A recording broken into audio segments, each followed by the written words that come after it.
Namo lama deshe depeku concho songi ranjin la dagdandrodru senchenam chanchu bardu capsuchi. Namo. No lama que é a cor purificação dos sugatas da natureza das três joias, eu juntamente com os seres dos seis reinos tomamos refúgio até a nossa iluminação.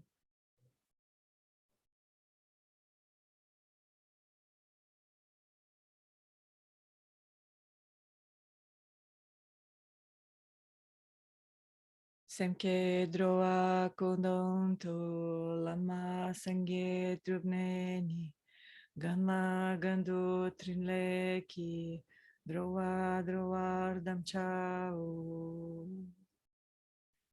Para o benefício de todos os seres, eu faço surgir o espírito do despertar e cultivo a realização do lama como Buda.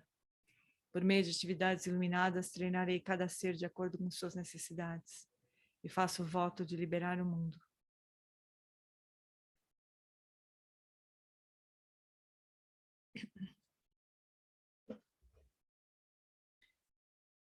Guru, deidades pessoais e dakinis, por favor, aproximem-se e acomodem-se sobre assentos de sol, lua e lótus. Com meu corpo, fala e mente, eu presto homenagem com reverência. Faço oferendas externas, internas e secretas.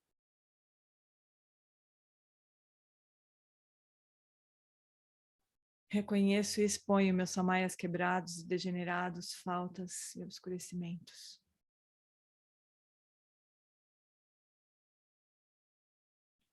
Regozijo-me na prática do mantrayana secreto.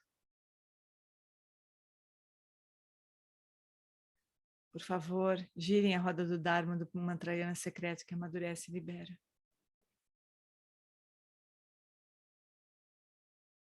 Eu rogo, não passem para o Nirvana, mas permaneçam.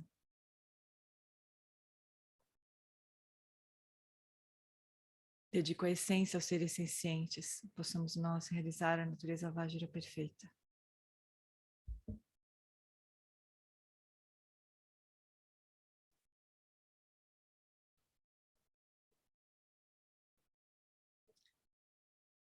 Hom again uge nubjan sam pema gesar dompola yam sen chogi madrunye pema june shesuda cordo kandro mampur kor keki jesuda druki jinge lapche sheksu so guru pema siddhi hum.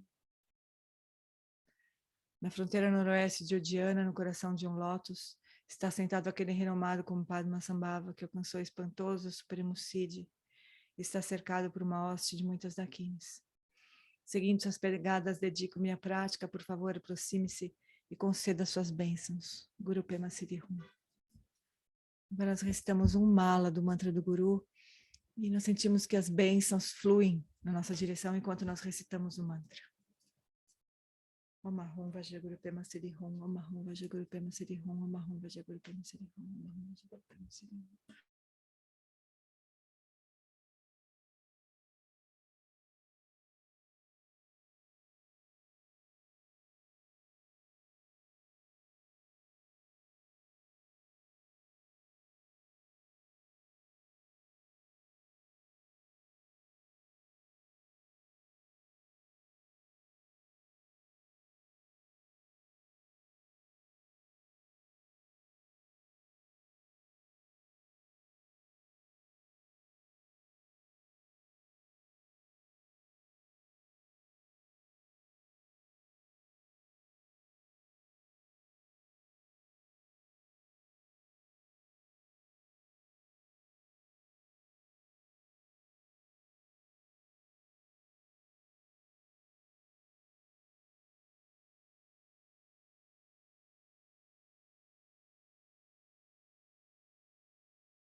Mahum Vajraguru Pema Sirihum. Agora, então, como na iniciação que o Garten Rinpoche nos deu, da mesma forma, nós tomamos novamente as 4 iniciações. Então, de uma sílaba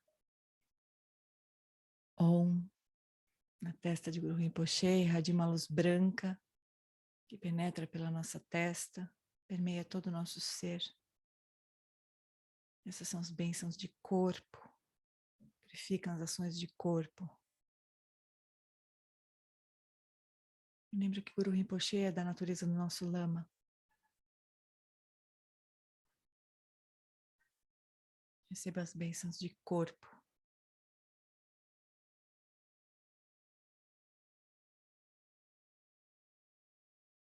De uma sílaba A vermelha na garganta de Guru Rinpoche, irradia uma luz vermelha que penetra pela nossa garganta, permeia todo o nosso ser, abençoa a nossa fala, purifica as ações negativas de fala.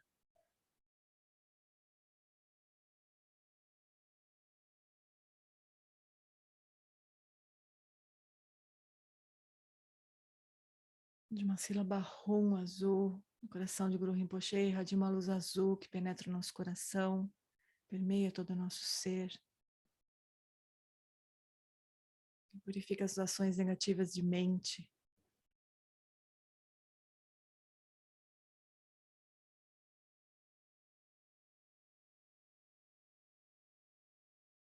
E por fim, dos 3 pontos do lama, irradiam as 3 luzes que penetram os nossos 3 pontos simultaneamente, purificando todas as ações negativas de corpo, fala e mente mais sutis.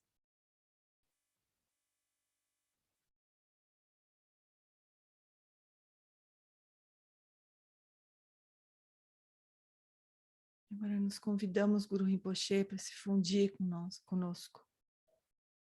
Ele passa para o topo da nossa cabeça, se dissolve em luz, penetra no nosso canal central até o nosso coração, e a nossa mente e o nosso coração se tornam indivisíveis na mente e coração de Guru Rinpoche, do nosso lama.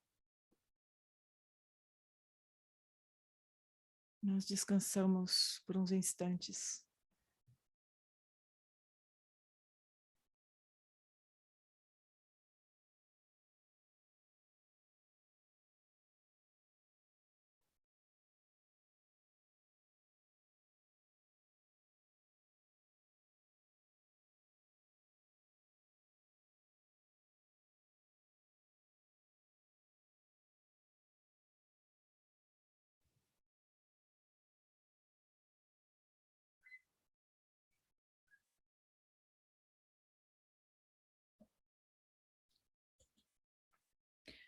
Agora, então, se vocês quiserem mudar de postura, fazer a prática, fiquem à vontade.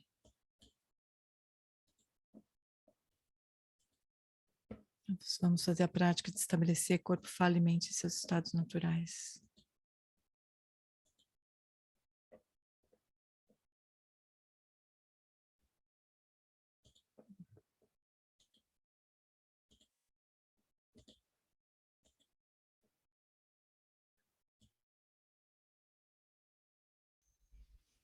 Então, muitos de nós podemos estar familiarizados com a prática que o Lama vai guiar agora, mas ele nos convida a fazer essa prática como se ela fosse feita pela primeira vez.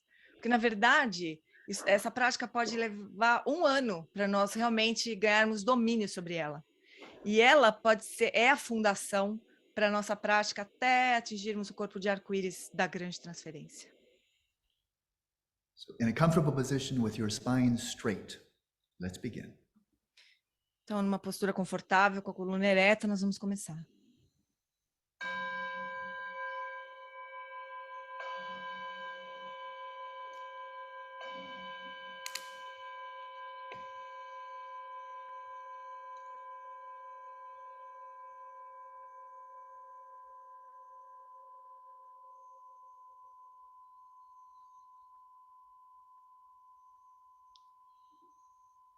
We've already laid the foundation of taking refuge in the Buddha, Dharma, and Sangha and the Guru.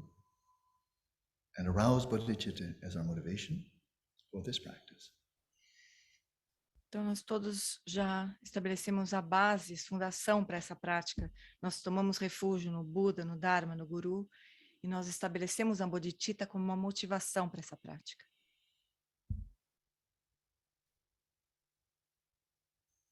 And with this motivation, I invite you now to let the locus of your awareness descend from where you probably feel you're located right now, up in your head. Descend down into the body. Então, com essa motivação, nós então permitimos que a localização da nossa consciência, que nesse momento possivelmente está na região da cabeça, nós permitimos que a consciência desça pelo espaço do nosso corpo. Let your awareness descend right down to the ground, where your body is in contact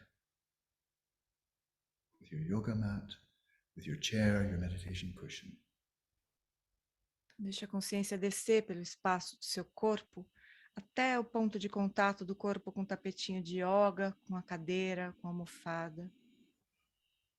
Without visualizing your body, without thinking about anything, simply be present with these tactile sensations of the earth element, sensations of solidity and firmness, where your body touches the ground. Então, sem visualizar coisa alguma, nós permitimos que a consciência desça até o contato com o elemento terra, com essa sensação de firmeza, de solidez. And then without again visualizing the body, simply allow your awareness to permeate this whole field of somatic sensations. Novamente, sem visualizar o corpo, nós simplesmente permitimos que a consciência permeie todo esse campo somático de sensações do corpo. Like sheet lightning illuminating the sky, let your awareness permeate this entire space of tactile sensations. Como a luz de um relâmpago que ilumina todo o espaço do céu, deixa a consciência permear todo esse espaço do corpo.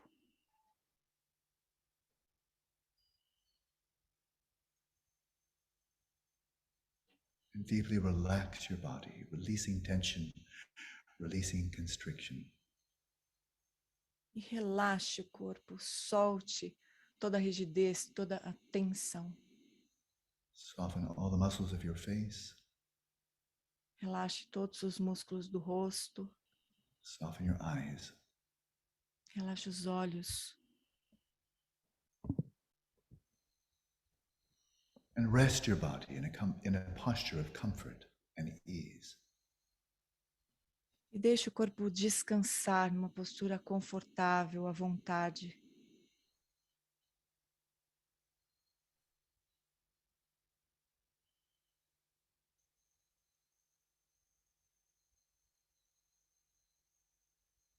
And whether you're lying down or sitting upright, let your spine be straight, and at least psychologically adopt a posture of vigilance, of clarity, being wide awake.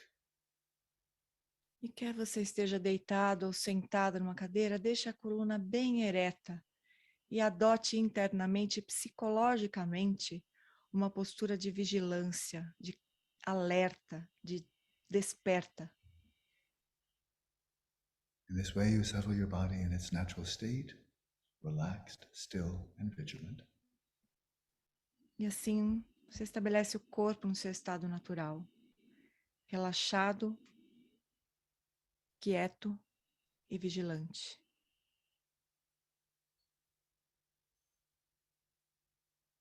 And then, in order to settle the inner speech of your mind, the inner chit-chat, in its natural state of effortless silence, let your respiration settle in its natural rhythm.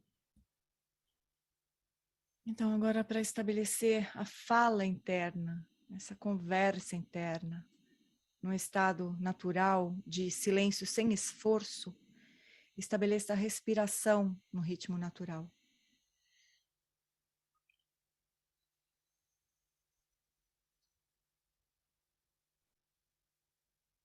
You allow it to settle by relaxing so deeply with every out-breath.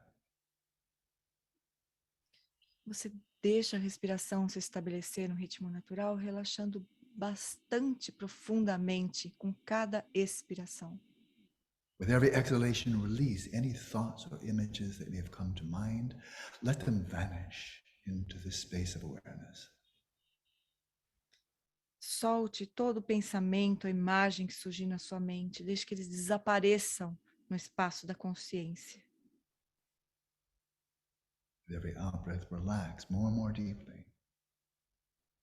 Com cada expiração, relaxe cada vez mais profundamente. And without pushing the breath out, release it completely with every exhalation. Sem expulsar o ar, solte completamente o ar a cada expiração.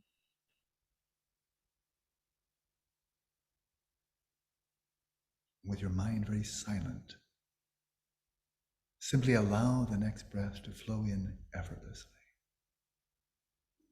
E com a mente bem quieta, simplesmente permita que a próxima inspiração entre. Not impeding the inflow, not pulling the breath in. Let it effortlessly flow in, whether it's long or short. Let the breath flow in naturally. Sem impedir que o ar entre, sem puxar o ar, simplesmente permita que a inspiração aconteça sem esforço, seja ela curta ou longa. As if you were having an out-of-body experience, simply witness the body breathing without controlling or interfering with the respiration in any way. E como se você estivesse tendo uma experiência extracorpórea, apenas testemunhe a respiração acontecendo, o ar entrando e saindo sem nenhuma interferência, de forma alguma.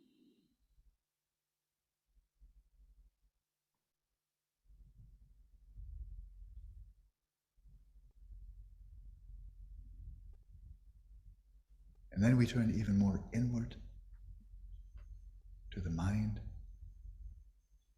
and rest your mind utterly loose and relaxed.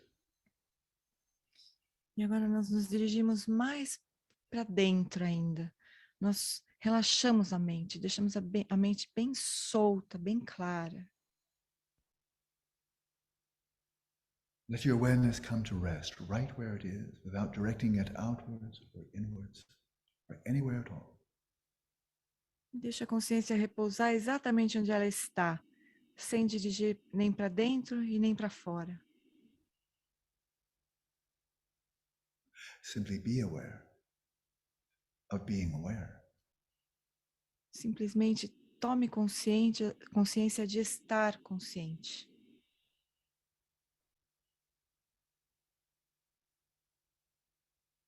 It in fact takes no effort at all to be aware of your own awareness, because you're already aware of being aware without trying.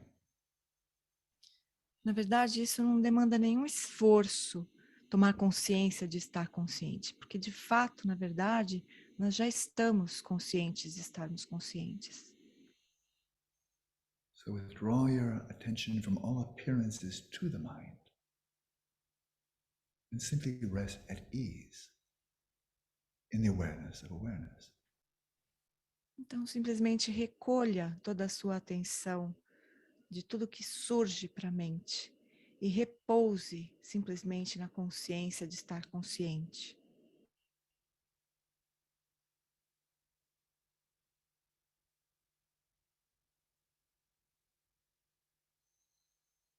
Just rest there. Awareness resting in its own place, holding its own ground. Apenas repouse, deixe a consciência descansar na própria base, se sustentando na própria base. Rest there without being distracted outwards, either to any appearances to your five physical senses or to appearances arising in your mind. Rest without distraction. Descanse sem se distrair com as aparências externas para os 5 sentidos e nem com as aparências internas que surgem para a mente. Apenas descanse.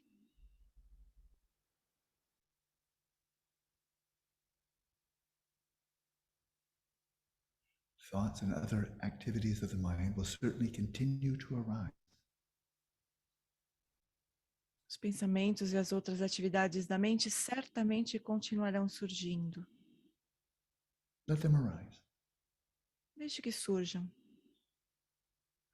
but without appropriating them, without grasping to them. mas sem se apropriar deles, sem se fixar a eles, Without identifying with them. sem se identificar com eles. Rest your awareness without distraction outwards to appearances and without grasping to any of these subjective activities of the mind. Simply be present with them without appropriating. Simplesmente descanse sem se distrair com as aparências externas e sem se fixar às atividades internas. Simplesmente esteja presente com todas elas, descanse. When your awareness is free of distraction and grasping, it is naturally still. Quando a consciência está livre de distrações e fixações, ela é naturalmente quieta. It is naturally luminous, clear and bright. Ela é naturalmente luminosa, clara, brilhante. In that way, settle your mind in its natural state, relaxed, still, and clear. E assim estabeleça a mente no estado natural, relaxada, quieta e clara.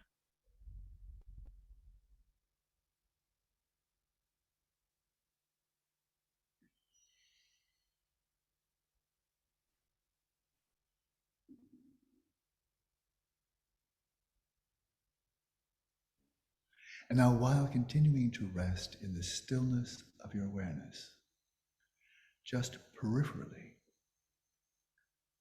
note the rhythm of your respiration.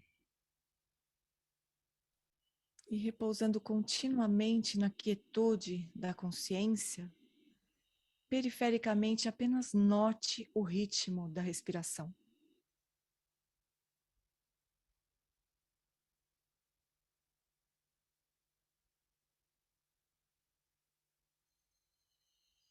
You don't need to direct your attention to the body or to the breath. Você não precisa dirigir a atenção para o corpo ou para a respiração. Let your awareness rest right where it is, open and spacious. Deixa a consciência permanecer exatamente onde ela está, aberta e espaçosa, Self-illuminating, self-knowing. iluminando a si mesma, conhecendo a si mesma.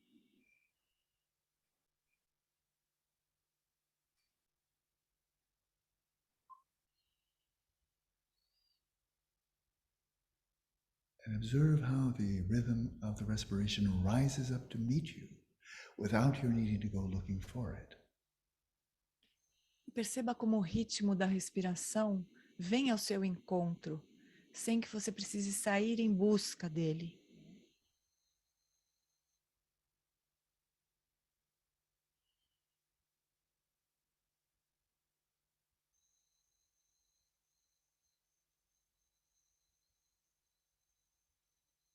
Without effort. You're aware when the breath is flowing in, when it's flowing out. Sem esforço, você sabe quando o ar está entrando e quando ele está saindo.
And now go deeper.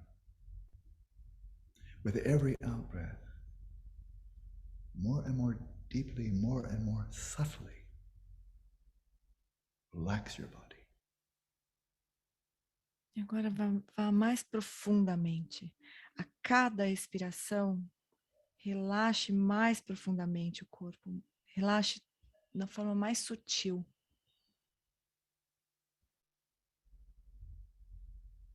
With every exhalation as you come to the end of the out breath, let your mind be very still, non-conceptual. No finalzinho de cada expiração, deixe a mente ficar bem quieta, não conceitual, livre de conceitos. And closely observe that rhythm of the respiration as the breath is fully exhaled. E simplesmente observe, de forma bem quieta, o ritmo da respiração, quando a expiração termina.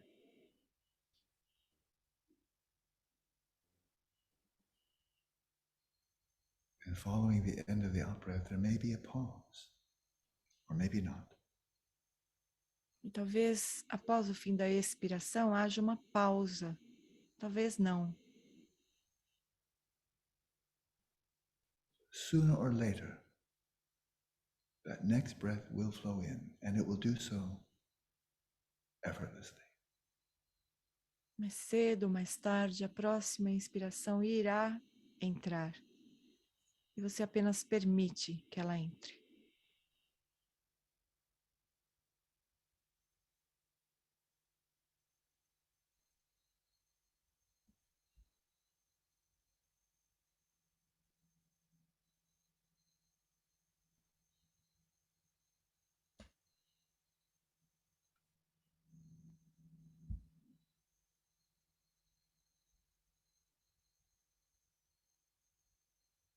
As your body, speech, and mind more and more deeply settle in their natural state, your body will need less oxygen. E à medida que o corpo, a fala e a mente se estabelecem mais profundamente nos seus estados naturais, o corpo precisa de menos oxigênio.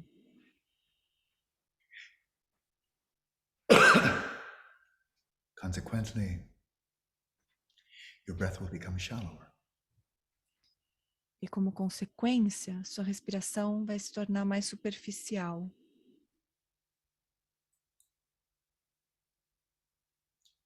Do not inhibit the breath in any way. Não iniba a respiração de nenhuma maneira. But also don't give any effort to breathing in or out. Mas também não faça nenhum esforço para inspirar e expirar.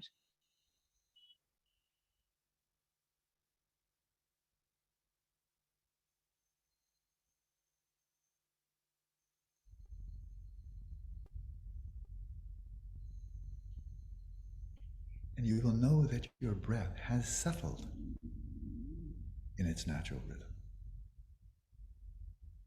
When it becomes so shallow, it's almost imperceptible. Você então saberá que sua respiração se estabeleceu no ritmo natural quando ela se tornar tão superficial que vai ser difícil percebê-la.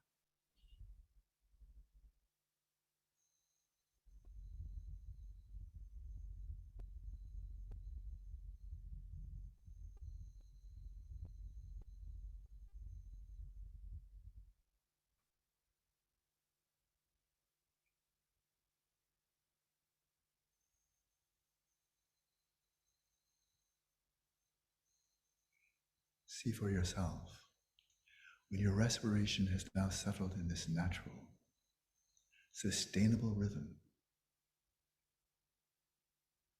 the breath is shallow. E veja The frequency of your respiration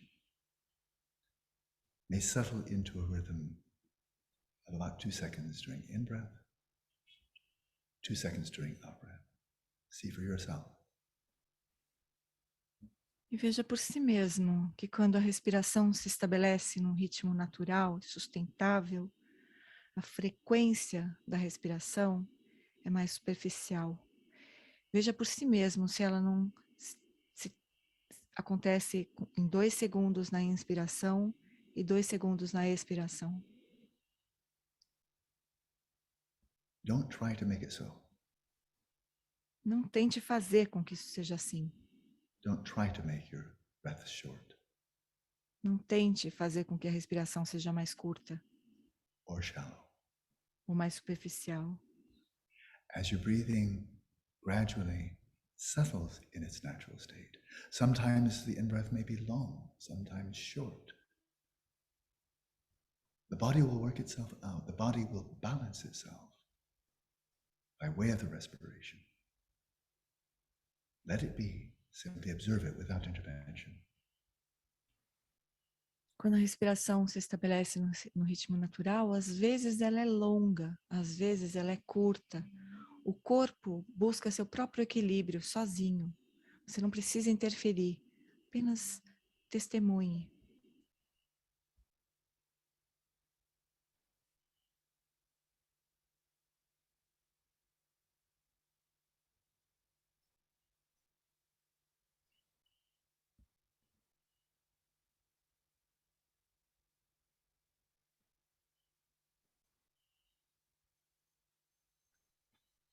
This natural rhythm is the key. Esse ritmo natural é a chave. To settling the body more and more deeply in the state that is relaxed, still, and vigilant. É a chave para o corpo se estabelecer mais profundamente no estado natural, relaxado, imóvel e vigilante. And to settling your awareness in a sustainable way that is relaxed, still, and clear. Para que a consciência se estabeleça de forma mais sustentável, relaxada, quieta e clara.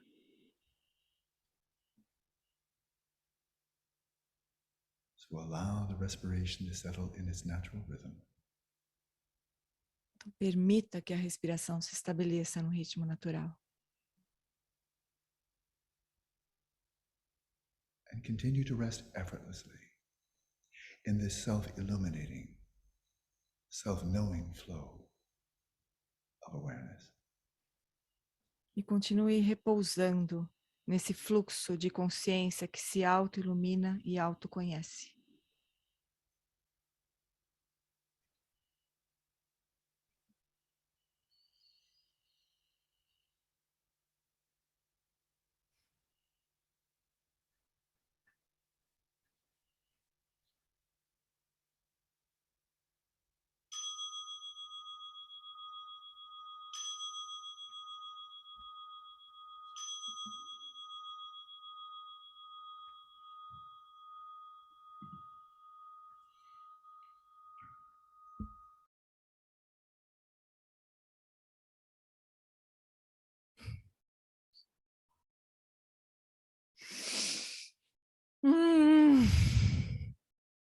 Delícia, né? Então, Fufuras, antes de a gente passar para o nosso tema de hoje, que a gente tinha combinado, né, de estudar as preliminares do Dharmatolo, do retiro do Dharmatolo, só queria comentar umas coisinhas, embora tenha fechado já aqui o negócio que eu queria comentar, mas rapidinho eu abro. Sobre as preces, né, iniciais. Então, olha só, a gente pode fazer isso ficar bem automático, né? E é até bom quando a gente não sabe bem as preces, sabe? Porque a gente presta um pouquinho, deixa de prestar um pouco mais de atenção. Mas depois que a gente decora, a gente corre o risco de aquilo ficar muito automático, né? Então, eu acho bem legal esse jeito que o Lama propõe de a gente fazer, repetir uma vez em tibetano, uma em português e uma em silêncio, né? Em silêncio não é para a gente decorar e ficar no lama, que é a codificação mentalmente, né? É para a gente tentar trazer o significado de cada prece para o coração, né? E conforme a gente vai estudando as coisas e praticando, elas vão ganhando significado, vão ficando cada vez mais recheadas de sentido, né?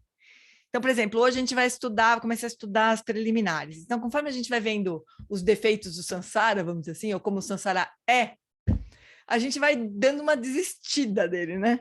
E naturalmente vai tomando refúgio no Dharma. Então, a prece de refúgio vai ficando mais significativa, né? Depois a gente estuda a Bodhicitta, a prece de Bodhicitta fica mais significativa. Mas eu queria falar especificamente desta prece aqui, que ela é um pouco mais diferente para quem vem do SEB. A gente não tinha essa prece na sadhana do SEB, né? É uma prece que a gente tinha numa sadhana do Lama Wallace mesmo. Mas ela é essencialmente a prática de chuva de bênçãos que a gente vai começar a fazer, né? A gente vai fazer, talvez daqui 15 dias, não sei, a gente vai marcando, né, as preces devocionais, né? Que é a história que o Lama fala de cultivar o coração horizontalmente, né? De cultivar devoção. Então, a prece a prática de chuva de bênçãos faz isso, né? Para a gente cultivar a devoção ao Guru Rinpoche. E daí eu queria sugerir, para quem for afim de se aprofundar nessa prática, nesse tema, né, de devoção, este livro aqui, ó, Chuva de Bênçãos,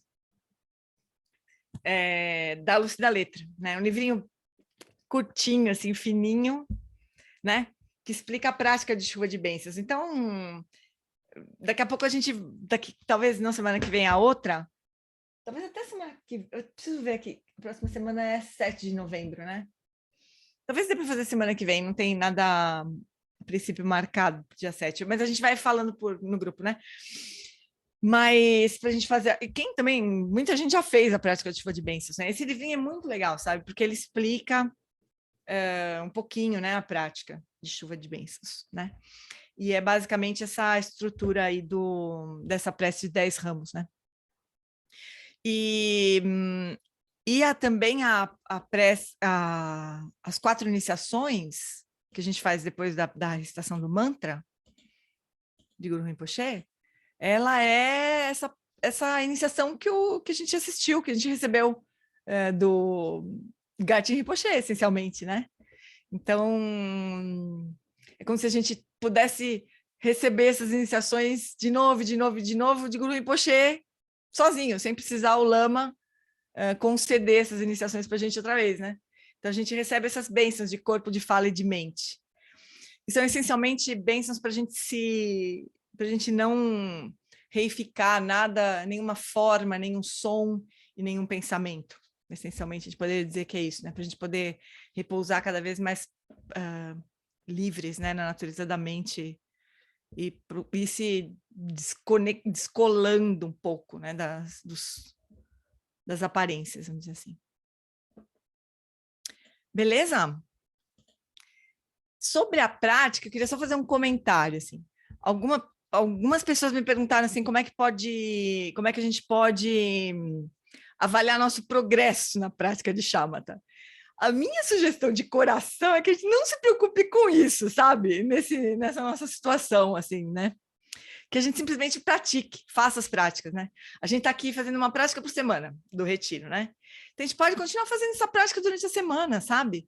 E à medida de estar avançando, não estar avançando, é o quanto a gente é capaz de fazer a prática, né? Sentir que está seguindo as instruções enquanto a gente está fazendo a prática. Não importa quanto tempo, sabe? Quantas vezes por dia a gente vai fazer essa prática. Se a gente puder fazer todo dia, é muito bom, né? Seria uma boa coisa. Mas uma vez o Lama... Eu nunca mais consegui achar esse pedacinho do retiro. Eu nem sei se ele foi gravado. Talvez eu não tenha achado porque não ficou gravado, né? Mas teve algum retiro que alguém perguntou para o Lama... Nem perguntou, a pessoa descreveu assim como era para ela, né? O sinal de que que a prática era boa ou ruim, né? Então a pessoa tinha uma sensação de que uma prática boa era aquela em que a mente fica calma, né? Eu vou fazer a prática, a mente fica tranquila, sem pensamentos, tranquila, né? E ela falou isso pro Lama, tem dias que a prática é ótima, eu sento, minha mente fica calma, tranquila, né? Mas tem dias que não, tem dias que eu sinto que não dá simplesmente para praticar. Eu desisto, eu levanto e vou fazer outra coisa, porque eu sinto que a minha mente fica completamente perturbada e tudo mais.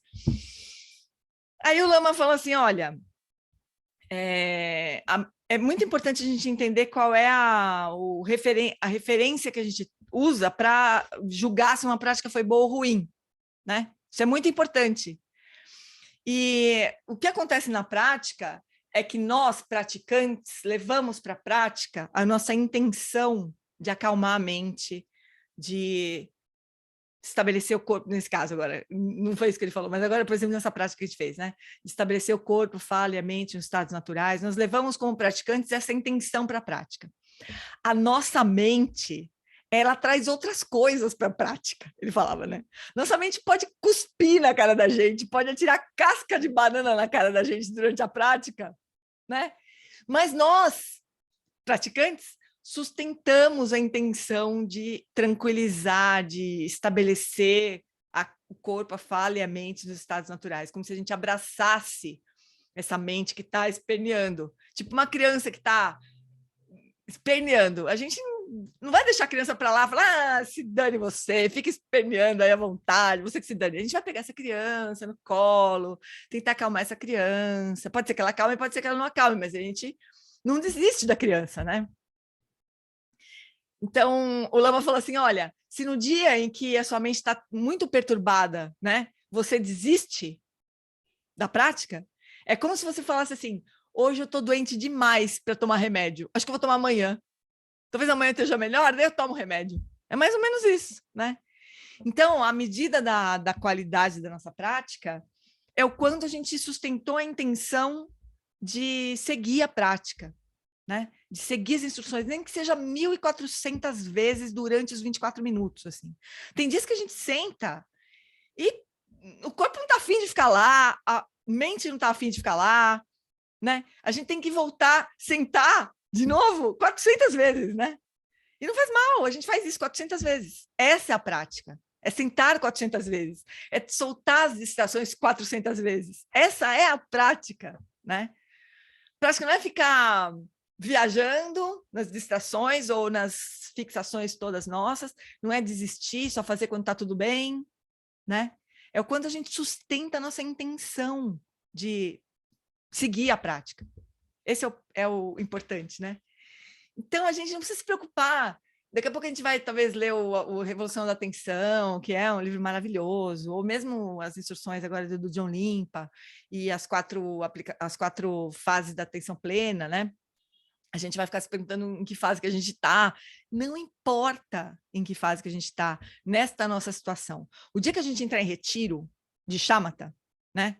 Eu vou agora separar os anos que forem necessários da minha vida para atingir Shamatha, com a orientação do Lama, né? Num lugar perfeito para isso, para nós, né?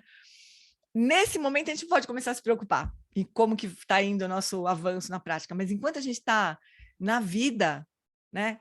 Tentando fazer as duas coisas, assim, seguir a nossa vida comum, com todos os desafios que ela tem, e praticar, para poder ir se familiarizando com a prática, para poder ir purificando as nossas tendências de ficar o tempo inteiro ruminando, e o tempo inteiro viajando nas nossas histórias, né? Enquanto a gente está tentando fazer isso, a gente não pode esperar atingir Shamatha, sabe? É virtualmente impossível isso. O Lama já falou várias vezes, né? As pessoas perguntam às vezes, será que se eu praticar 3 horas por dia eu atinjo o Shamatha na vida? Com a vida que eu tenho? O Lama falou assim, olha, em tese é possível, né? Não dá para dizer que não é, porque nunca se sabe que tipo de bagagem kármica a gente traz, né? De repente, a gente é praticantes que, assim, durante muitas vidas aspiraram fazer prática, fizemos muitas práticas, a gente não sabe o que é, né? Mas, em geral, é muito difícil. E o Lama fala que o problema não é as 3 horas ou as 4 horas que a gente fica fazendo prática. O problema é as outras 20 que a gente não está fazendo prática, né? Então, se a gente tem uma vida super agitada, com 1.400 preocupações, ocupações, não sei o quê, e faz 4 horas de prática, é como se a gente estivesse dando 2 passos para frente, 2 para trás, 2 para frente, 2 para trás, todo dia.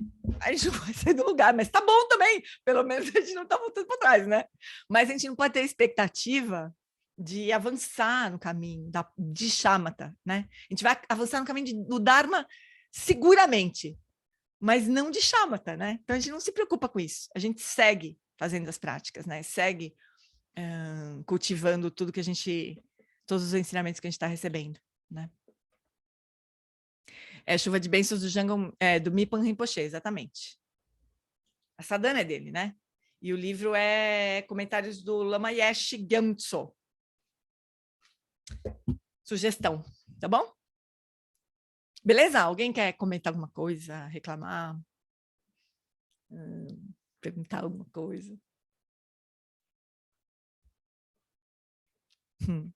Gê, só lembrar que nas terças, quando a gente começar o estudo introdutório, também eu vou fazer, também, a gente vai dedicar um momento de prática, e eu vou também, passo a passo, a gente vai fazendo práticas bem introdutórias também, devagar, estudando, devagarzinho, assim, também. Uma oportunidade, assim, quem não está tendo... Com certeza. Né? Dia 9 de novembro... Dia 9 de novembro, então, a Flori vai começar esse estudo do budismo tibetano, né? Desse livrinho Precious, My Precious, né? Maravilhoso esse livrinho também de fundamentos completo, assim, né? Do budismo tibetano. Daí vai ficando tudo mais claro, assim, né? Mesmo para quem já está faz tempo, assim, praticando, né? A gente sempre tem uma ficha que cai, né? A gente sempre pode pensar assim, isso aqui eu já entendi, mas tem uma hora que você escuta aquilo pela milésima vez, cai uma ficha que você... Como é que eu não pensei nisso antes, né? Então não tem ponto de final de chegada para nós, né? Não tem. Então é isso. Depois eu vou postar o link desse livrinho do Chuva de Bênçãos para vocês e do budismo tibetano também. O budismo tibetano não é da Luz da Letra, né? Foi a Vozes que pediu a tradução e que lançou o livro, né? A editora Vozes, que também foi quem lançou Revolução da Atenção, né? Eles têm um pezinho no budismo. A Vozes tem um pezinho no budismo também. Então, agora, a gente vai olhar essas preliminares, né? Que são super importantes, super. Se a gente, de fato, realizasse as preliminares, a gente tava tudo resolvido. Cris, vai ser as que horas mesmo, Flori? 18, né? 18h30. Fala para mim. Das 18 às 19h30. 18 às 19h30, beleza. A Flori também vai mandar não mandou, mas vai mandar no grupo também, tá? É no Zoom dela também. Tá bom, Cris? Então, chuchus, esse material aqui, essas transcrições aqui estão lá no Drive, né, do nosso estudo, e é o comecinho desse retiro de 2016 sobre o Dharma Tolo, né, esse outro texto do John Limpa. Então, eu vou lendo aqui, a hora que vocês quiserem, vocês abrem o microfone, interrompem, faz o que vocês quiserem, porque a ideia é que a gente vá mesmo explorando esse ensinamento do Lama, né? Então, do John Limpa escreveu 5 tratados extraordinários sobre o Dzogchen, né? Este que vamos estudar, que a gente estudou em 2016, era um deles, é um texto muito bom, né? O Dharma Tolo de um idiota vestido de barro e penas. Entre os 5, acredito que esse seja o melhor para começar, né, aquele de 2016, porque é uma biografia, é uma autobiografia de John Limpa, né? Nessas poucas páginas ele discorre sobre as preliminares comuns, as preliminares incomuns do Vajrayana, Shamatha, Vipassana e o atravessar, Trekcho, para a lucidez prístina. Vocês veem, ó, são sempre os mesmos pontos, né? Sempre os mesmos temas, assim, Shamatha, Vipassana, Trekcho, e aqui ele não fala de Todgal, mas nos outros textos ele fala. Então, aquela pergunta do Darcy, da semana passada, todos esses textos tratam desses mesmos temas, de formas diferentes, com mais profundidade, menos profundidade, mas sempre dos mesmos temas, né? E algumas vezes, como nesse caso aqui, ele fala também sobre as preliminares. Em outros dos 5 tratados, ele nem fala das preliminares, mas nesse texto ele explica um pouco melhor. Então, por isso que eu achei que era legal a gente pegar ele de volta, né? Ele diz que apenas isso é o suficiente para atingir o corpo de arco-íris nesta mesma vida. O corpo de arco-íris é algo que não dá para fingir. O que se vê de fora é que o yogi ou a yogini sem diferença de gênero, faz sua meditação final no momento da morte, senta-se ou às vezes deita-se de lado ou em Shavasana. Internamente, todos os 5 sentidos físicos estão colapsando na mente, na consciência mental. E conforme o processo de morte avança, a sua mente, a mente humana, se dissolve nesse contínuo sutil de consciência mais profundo, que é a consciência substrato. Então, essa dissolução da mente, essa nossa mente agora, de brasileira, de, sei lá, farmacêutica, de tradutora, whatever, essa minha mente, a mente de cada um de nós aqui. Essa mente é a nossa mente humana, né? Quando a gente morre, quando a gente dorme, quando a gente desmaia, quando a gente toma anestesia geral, viu, Nina? Você bota todo mundo lá na consciência, dissolve a mente de todos os seus pacientes, né? Na consciência substrato. E quando a gente atinge shamatha também é isso que acontece. Então, essa mente humana se dissolve na consciência substrato, né? Normalmente, o único processo onde o praticante tem consciência disso é quando atinge shamatha, né? E depois que ele atinge shamatha, ele tem consciência em todos os outros momentos, né? De que a mente está se dissolvendo na consciência substrato. Mas, geralmente, todo dia a gente dorme, a nossa mente se dissolve na consciência substrato e a gente não atingiu shamatha. Não quer dizer isso, né?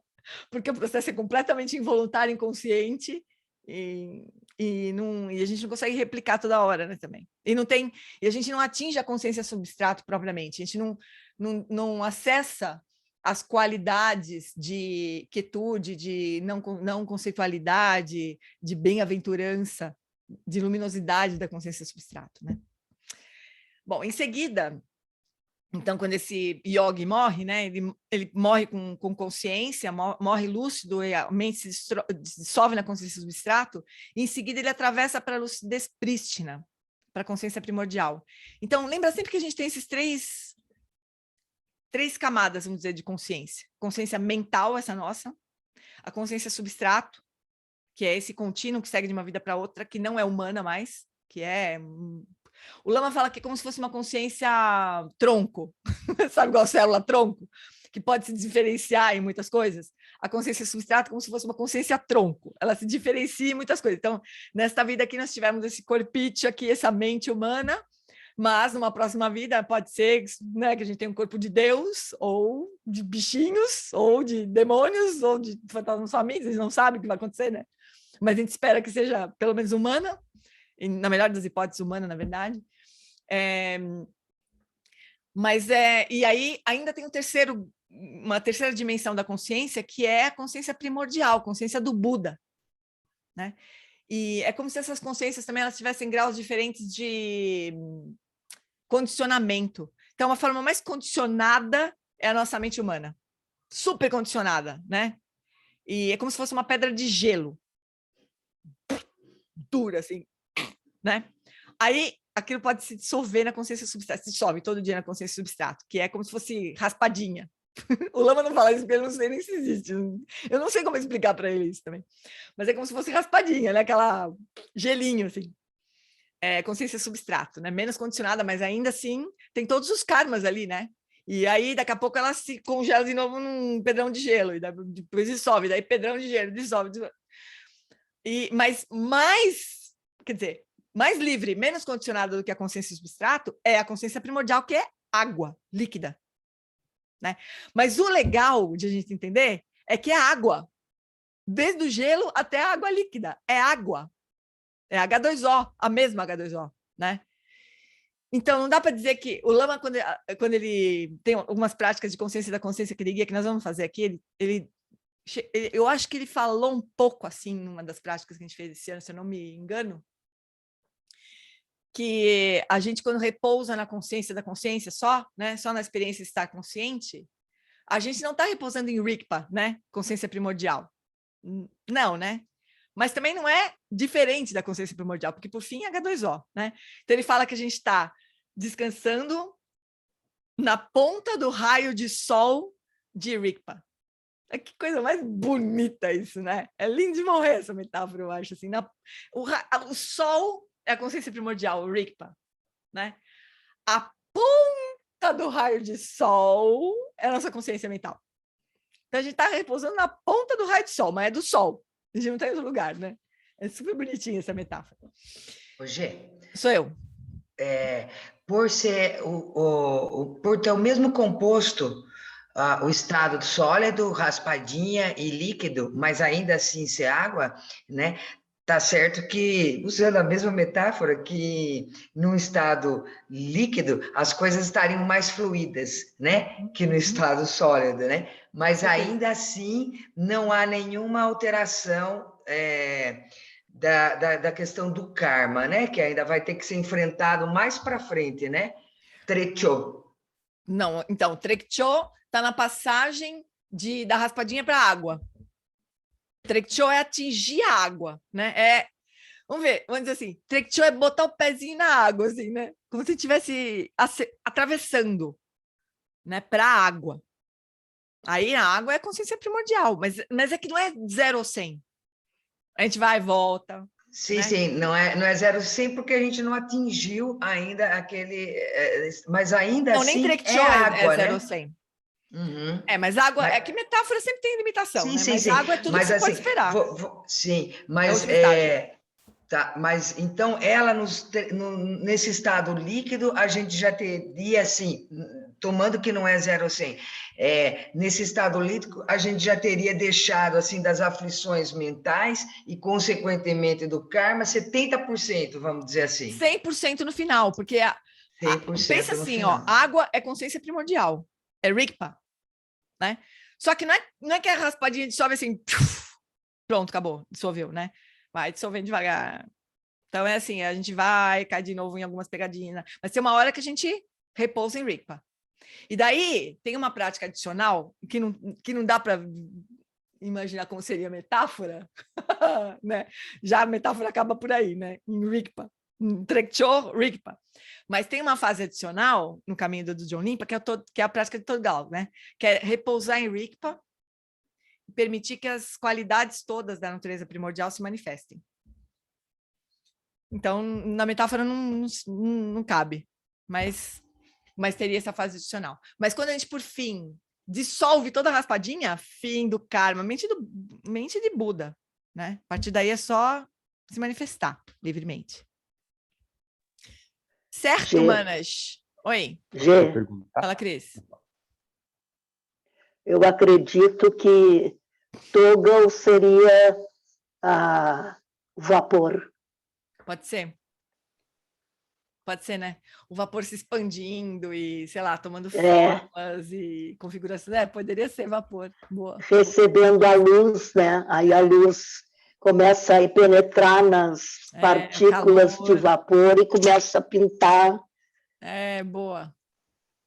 Os círculos, como é que fala? Os tigres. Pode ser mesmo, vapor. vamos aprofundar essa metáfora. É que metáfora a gente tem que tomar cuidado porque ela sempre, né? A gente pode ter a sensação de que existe alguma coisa, por exemplo, e não, né? Completamente vazio. Mas, enfim, a metáfora aponta, né, para o lugar certo lá. Fala aí, Fafá. Eu tinha entendido, assim, que uma vez fazendo o atravessar e estando em Rigpa, bastava repousar em Rigpa, que com o tempo as qualidades iam aflorando. Isso. E eu entendi também que a prática de Togalo, ela acelera esse processo. É isso ou é uma bobagem? Tem dois processos aí, né? Quando a gente atravessa para Rigpa, vamos supor assim, ó, a gente tem um vislumbre de Rigpa, por exemplo, né? Da natureza da mente. Não significa que a gente está repousando em Rigpa, né? Mas quando isso acontece, quando a gente, por fim, tem um vislumbre da natureza da mente, acessa a natureza da mente, a gente precisa parar de acessar e de ativar a mente de ser humano, né?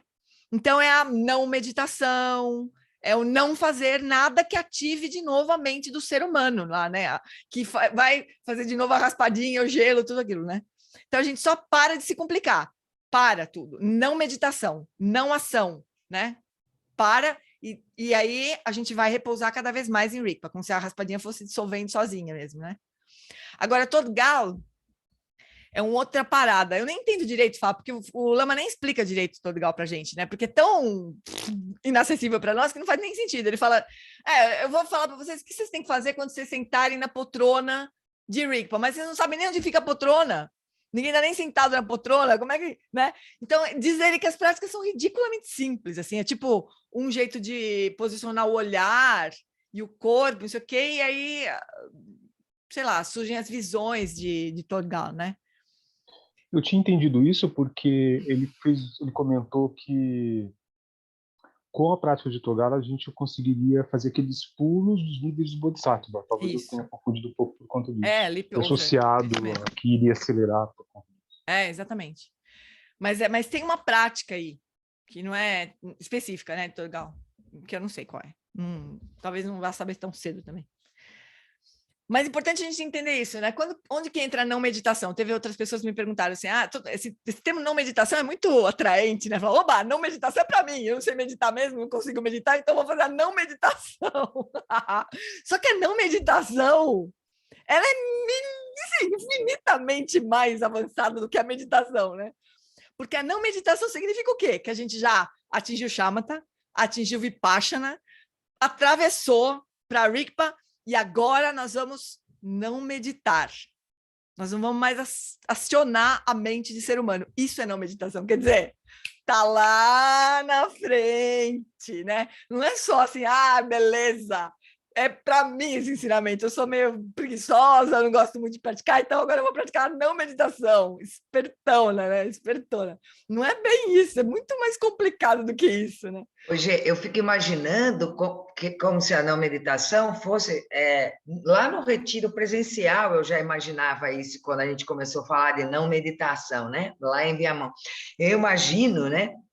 Que seja alguma coisa que você está sempre naquele estado, não que seja um estado superior, pelo contrário, é um estado que você está completamente dentro de tudo e tudo está dentro de você, mas você não se abala com nada, é o famoso saiu da frente, você conseguiu a situação de sair da frente para que nada seja pessoal, nada você toma como... Então, seria um estado assim que você, às vezes, tem pequenos vislumbres, hoje, né? Eu, se ser comum que eu sou, tem pequenos vislumbres na meditação, você teria isso o tempo todo na não meditação.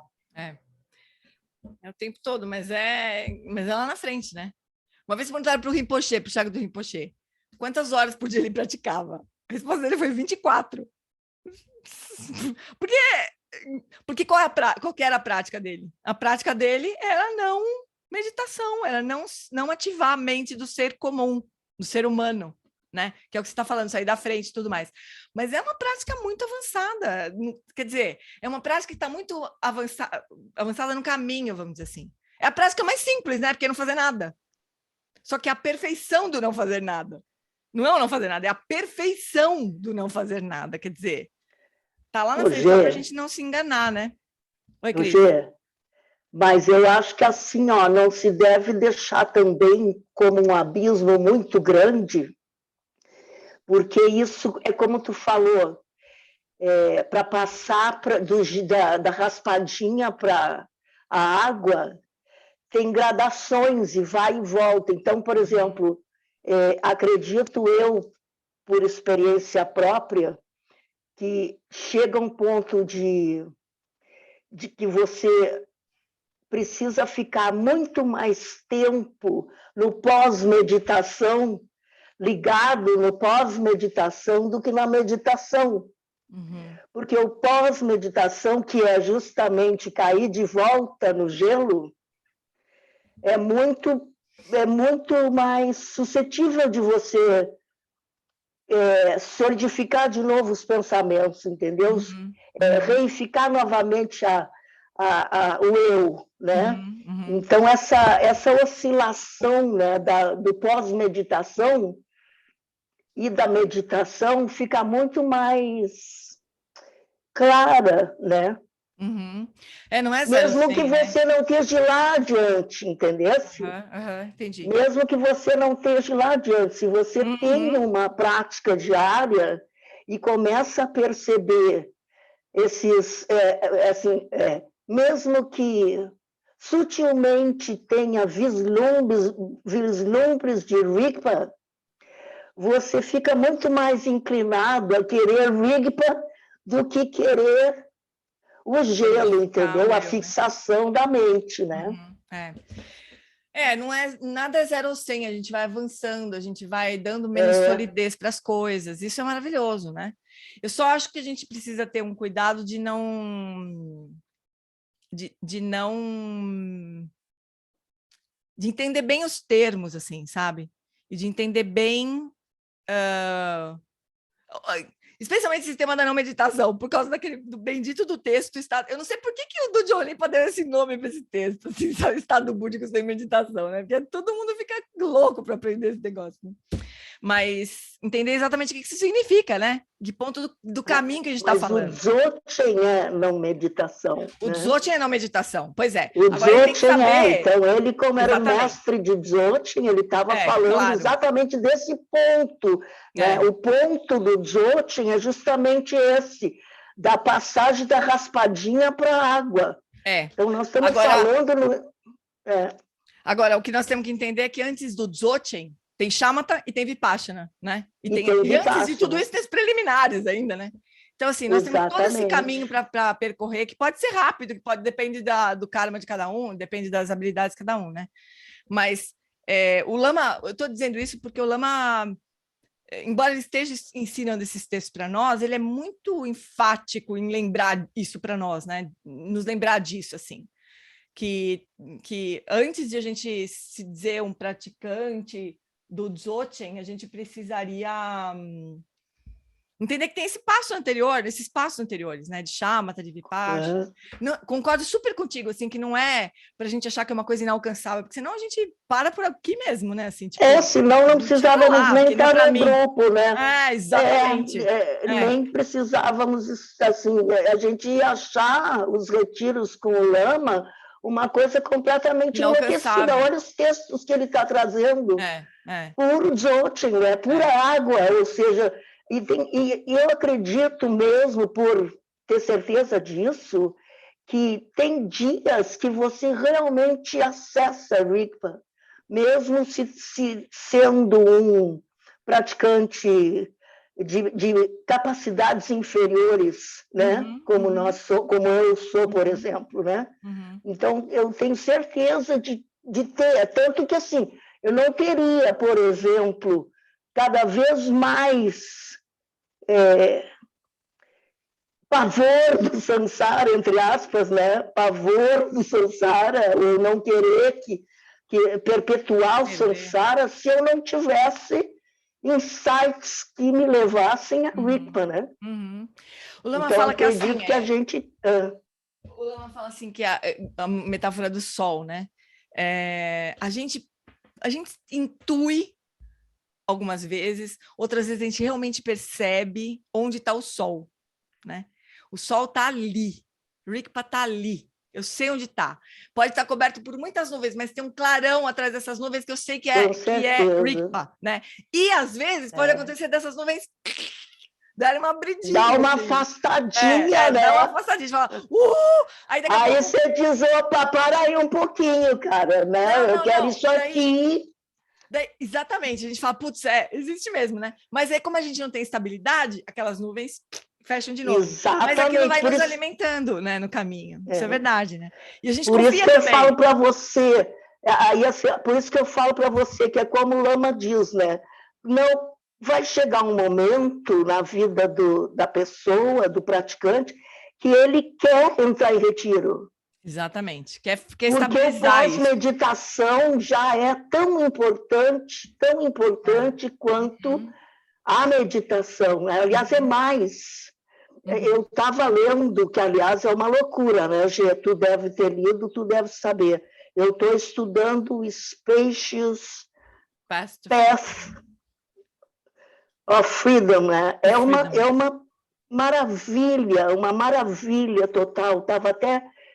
Tem um momento que o Gyatro Rinpoche começa a falar exatamente os pontos de reconhecimento do teu progresso na prática, né?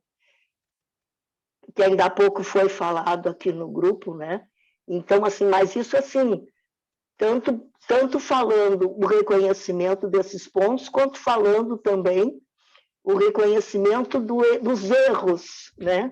Uhum. E é espetacular, simplesmente, assim. E a ênfase na pós-meditação, né? Porque é aquela coisa que o Lama falou agora no retiro. Não adianta nada, e tu salientou hoje, não adianta nada a gente pensar que em 2 horas de prática e 22 de samsara vai progredir. Né? Mas é isso, é o que nós podemos fazer nesse momento e é também é o que nós podemos fazer nesse momento em termos de prática formal, né? Em termos de prática informal, como ele comentou, como a gente já conversou também aqui, existem todos os ensinamentos de Lojong, né? De treinamento da mente, do budismo com atitude, coisas que a gente pode fazer durante a nossa vida cotidiana para poder apoiar a nossa prática formal, né? E aí as coisas vão avançando. Mas vamos olhar as preliminares aqui, né? A gente... É um caminho de pós-meditação super importante, né? São práticas de reflexão e tudo mais que não são necessariamente meditação formal, né? Bom, o Lama estava falando que então o yogi morre e ele então atravessa para o Sudesh-Prishna, que é a consciência primordial, o Rigpa, são todos sinônimos, assim. O Sudesh-Prishna, a consciência primordial, o Rigpa, Dharmakaya, tudo sinônimo, né? Isso é o que o yoga experiencia, o colapso, né? A mente dissolve no substrato, na consciência do substrato. E a seguir a permanência... Pode aumentar só um pouquinho a letra? Pode aumentar um pouquinho só? Tá bem pequenininho aqui pra gente. Tá ficando... tá diferente aqui. Tá bem pequenininho o texto. Agora, melhorou. É que tava diferente mesmo. Bom, então ele repousa de forma não dual e não conceitual na lucidez prístina, que é Rigpa, né? Então, lucidez prístina, consciência primordial, Rigpa, tudo a mesma coisa. Clara luz da morte, tudo a mesma coisa. Isso é chamado de a clara luz da morte. Isso é o que acontece internamente, né? O yogi, então, ele morre, a consciência mental dissolve na consciência substrato, e nesse momento, Rigpa se apresenta para nós, a clara luz da morte. Se a gente reconheceu em vida, se a gente praticou e reconheceu Rigpa, quando a gente morrer, a gente vai reconhecer Rigpa na morte, falar, olá, Rigpa, fui, iluminação, por meio do Dharmakaya. Né? Essa é a clara luz da morte. Então, isso é o que acontece internamente. Externamente, quando o yogi está repousando na clara luz da morte, tudo isso que o Lama está falando que corpo de arco-íris não dá para fingir, né? Então, ele está contando o que acontece com o yogi que repousa na clara luz da morte. Externamente, dia após dia, o corpo do yogi vai encolhendo proporcionalmente. Talvez vocês já tenham visto essas fotos assim. Mas as roupas, obviamente, continuam do mesmo tamanho. Finalmente, bem devagar, o corpo vai se reduzindo até desaparecer. Esse é o corpo de arco-íris mesmo. Deixando somente unhas e cabelo para trás. Neste ponto, ele está muito perto da iluminação. Este texto... aquele lá do Dharmatolo e o que a gente está estudando nesse retiro também, é o suficiente para essa realização. Se você era um yogi disfarçado, né, nesse momento da morte, não tem mais como esconder. Todos saberão que você era um yogi. Né? Então, tem histórias, assim, de praticantes que ninguém dá um tostão furado por eles, assim. Era um praticante médio, né? Aí morre, parecia um praticante médio, mas aí morre... corpo de arco-íris, né? Tu fala, corpo de arco-íris não dá nem para fingir, nem para esconder, né? É a culminância do caminho, né? Alguns anos conheci um yogi chamado Lama Akyuk, que morava a uma altura de 5.000 metros das montanhas. Ele que tinha uns 7.000 discípulos, disse para todo mundo que queria atingir o corpo de arco-íris. Quando ele morreu, seu corpo foi encolhendo até o tamanho de um dedo. Então parou. Ele não chegou até o fim. Ainda havia algo a ser feito, mas chegou perto. Então, há algo além do corpo de arco-íris chamado corpo de luz, Jalu, em tibetano. Quando você atinge esse estado na morte, seu corpo se transforma em uma luz brilhante e some, sem deixar traços, nem as unhas nem o cabelo. Isso é mais raro. O corpo de arco-íris ainda acontece no Tibete no espaço de alguns anos. Quê? Bom, aconteceu nos últimos anos. Se você vivesse no Tibete, acharia isso tão normal quanto a existência de foguetes ou bombas de hidrogênio. Quem que já viu uma bomba de hidrogênio? Não, mas as pessoas suficientes viram. No Tibete é como dizer, eu nunca vi corpo de arco-íris, mas a minha tia viu. Não é superstição. Era comum, né? Por quê? Porque os tibetanos são, sei lá, especiais. Não, porque simplesmente porque eles praticam, né? Eles têm essa cultura contemplativa, né? Muitos praticantes sérios, yogis, né? Então, se você atingir o corpo de luz, além de praticar isso, você deve ainda praticar a fase de culminância do Dzogchen, que é a chamada Todgal, ou da travessia direta. Yantan Rinpoche, um yogi de realização extremamente elevada, uma vez comentou que se você for capaz de sustentar Rigpa, então essa é aquela pergunta do Fábio, aquele comentário do Fábio, e a partir dessa base praticar Todgal com consistência e perseverança por 20 anos, você pode atingir o corpo de luz. E finalmente, o mais raro de todos é chamado de Poa Chempo Jau, o corpo de arco-íris da grande transferência. Isso é bem mais raro. Padmasambhava, Vimalamitra e outros 2 yogis tibetanos atingiram esse estágio. Quando você manifesta essas qualidades, mesmo sem morrer, você não envelhece e finalmente vai sumindo. Com saúde perfeita, seu corpo transmuta para um corpo de luz sem morrer. Não há nada para morrer, porque sua mente se dissolve no Dharmakaya. Seu corpo se dissolve completamente na energia da consciência primordial. Então, não há nada restante ali para morrer. Não há morte. Você se dissolve no corpo de luz e instantaneamente pode se manifestar onde você quiser. Quando o Padmasambhava deixou o Tibete, ele não morreu. Pessoal, pensa nisso. Guru Rinpoche não morreu. Né? Ele existe. Então, quando a gente reza para Guru Rinpoche, ele ouve, ele está presente. Ele é capaz de se manifestar, né? Onde ele quiser, em muitos lugares diferentes ao mesmo tempo, do jeito que foi, né? A gente tem que ter essas, né, caixinhas assim, de tempo e de espaço, mas para um Buda isso é uma besteira completa, né, de ser humano. Então, naquele momento, o seu trabalho no Tibete havia terminado. Eu já mencionei, aliás, deixa eu comentar uma coisa com vocês. Vai sair daqui a pouquinho a biografia da Mandarava, que era uma das consortes de Guru Rinpoche, a consorte indiana de Guru Rinpoche, né? Ela, eu mandei o trecho que eu traduzi, né? Eu mergulhei naquela biografia lá, maravilhosa. E eu mandei para o Lama o trecho que ela narra o corpo de arco-íris que ela atingiu, da grande transferência. Ela meio que fala assim, pessoal, fui. Vocês fiquem bem, vocês continuem praticando, fui. O Lama respondeu assim, eu acho que sim, parece que sim, sabe? Mas Guru Rinpoche, sim, atingiu o corpo, entendem? Essa coisa cultural, assim. Mas as minas também não eram fracas, né? Mandarava e Sogyal, como assim, né? Também maravilhosas, né? Então, é uma descrição bem... Depois vocês leem o livro, vocês vão ver. Gê, Oi. E eu li a biografia da Yeshe. Eu também. Passou assim, com também, certeza. Claro, com certeza, né? Não tem nenhuma dúvida. Aliás, é chamado ascensão, né, no cristianismo. Né? No cristianismo é ascensão. O Lama falou muitas vezes dessas correspondentes em outras religiões, né? Mas na tradição cristã. Esses dias teve uma conversa dele com o padre Francis Tiso, no My Life Europe, acho que foi, sei lá, quinta-feira, ou sei, um dia dessa semana aí. Ele, na verdade, ele não foi dessa vez ele não conversou muito com o padre Francis Tiso, mas esse padre, ele escreveu um livro sobre corpo de arco-íris. Alguém postou aqui, não foi? Eu comprei, Gê. Eu comprei. Mas como chama o livro mesmo, Lívia? Pega ele aqui. Rainbow Body, Resurrection, não sei o quê, né? Porque ele estudou a história de Jesus Cristo, mas também um yogi do Tibete, né? Um yogi tibetano. Não abri ainda, estou sem tempo. Peraí. Rainbow Body and Resurrection. Rainbow Body and Resurrection. Se eu virar, melhora. Não, criatura. Fica aí, fica um pouquinho aí. Põe um pouquinho aí. Ele estudou esse caso do Khenpo Ashe, né, que era um tibetano, um mestre tibetano. Obrigada, querida. Mas ele faz também umas correspondências assim, com o próprio Jesus Cristo, né? Que, vamos combinar, aconteceu isso, né? Vamos combinar, né? Então, é interessante essa conversa do padre Francis Tiso. Ele é incrível também. Uma figura. Tem na internet, tem uma conversa do Rinpoche, do Tenzin Rinpoche, com o padre Francis Tiso. Eu não sei, eu tenho a impressão que eu já falei isso, alguém já postou isso também no chat. Será que não foi nesse grupo? Foi em outro grupo. Mas o Marcos, que traduziu, Marcos, Eu coloquei no postou, né, do Cindy? Nondro. Do Nondro, Foi. é verdade.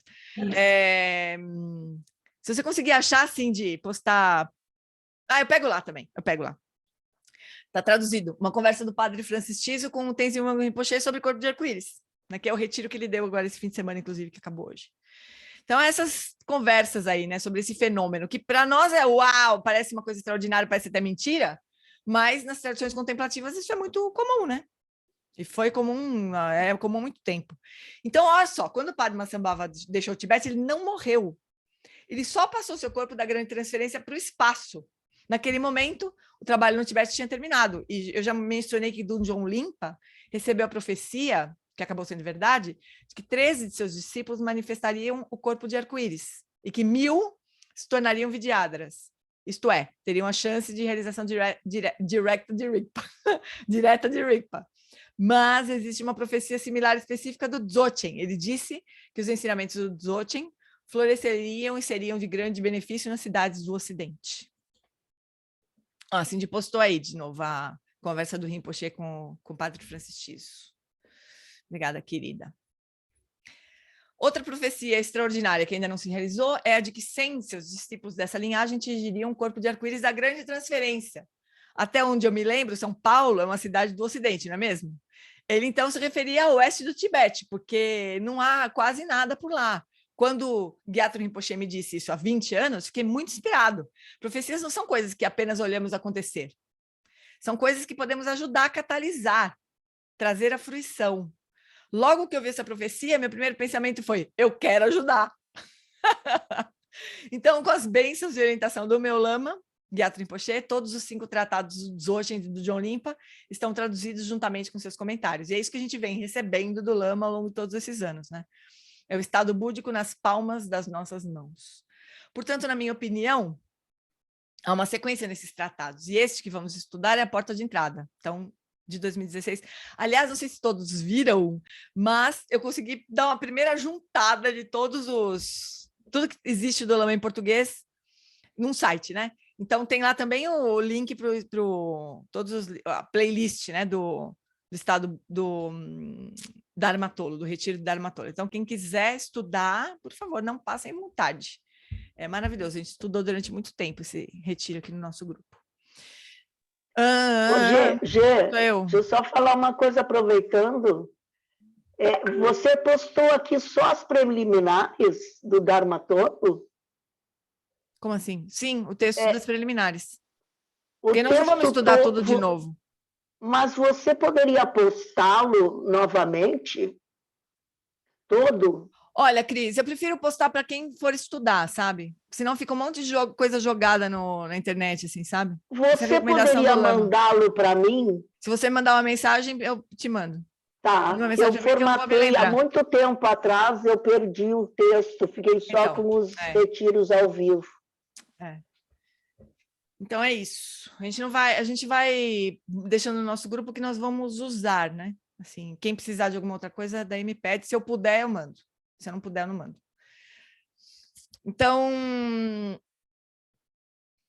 Então é isso, o Lama quis ajudar. Portanto, na minha opinião, há uma sequência nesses tratados, e esse que vamos estudar é a porta de entrada. Se você receber a transmissão oral e os comentários desse texto e sentir que talvez isso não seja para você, então você pode parar, porque essa é uma boa amostra do que está por vir. Por outro lado, se ao ler, estudar e receber os comentários, você perceber que isso fala com o seu coração, que se sente em casa, então deve continuar. Nesse ponto, talvez você deva seguir para o mais famoso dos 5 tratados, que é o Estado Búdico Sem Meditação, que não tem... que a tradução em português não está liberada. Esse foi muito bem traduzido por Richard Barron, que era discípulo bem próximo de Chagdul Rinpoche, e outro tradutor muito bom, Nawang Zampo, traduziu o comentário de Seracandro desse texto. Seracandro era a consorte do filho mais velho do John Limpa. Não era apenas sua namorada ou esposa, era consorte, ela era uma dakini incrível. Assim, para completar os tratados, também traduziu esses 2 textos. Ou seja, tudo isso para contar que ele traduziu tudo.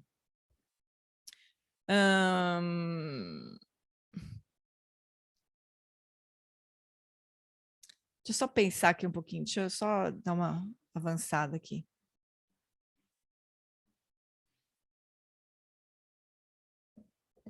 Então, daí teve uma prática, né? Teve uma meditação aqui. Daí o Lama fala um pouco sobre o texto em si.